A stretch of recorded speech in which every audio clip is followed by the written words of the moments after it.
Зелени ѕидови и кровови како мерка против загадувањето.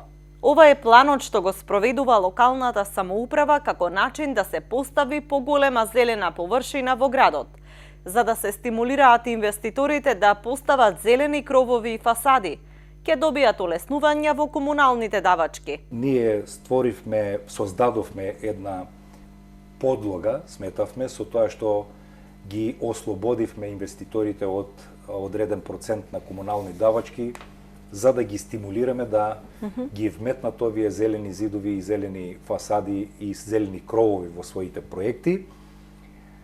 Со најавата на градба на нови градби кои што неминовно ќе дојдат во нашата општина, претпоставам дека некој од овие инвеститори ќе најде свој интерес тоа да го стори. Ние создадовме подлога за да може да биде мотивиран. Општината планира и самата да инвестира во зелен зид на еден од влезовите во Струмица.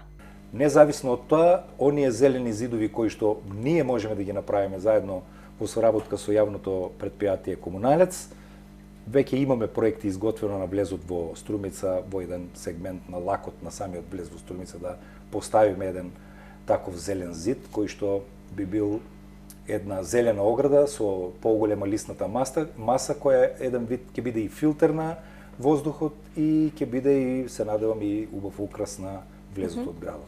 Струмица е еден од градовите со највисоко загадување во текот на зимскиот период. Граѓаните и здруженијата апелираат да се воведат повеќе активни мерки за долгорочно справување со загадувањето.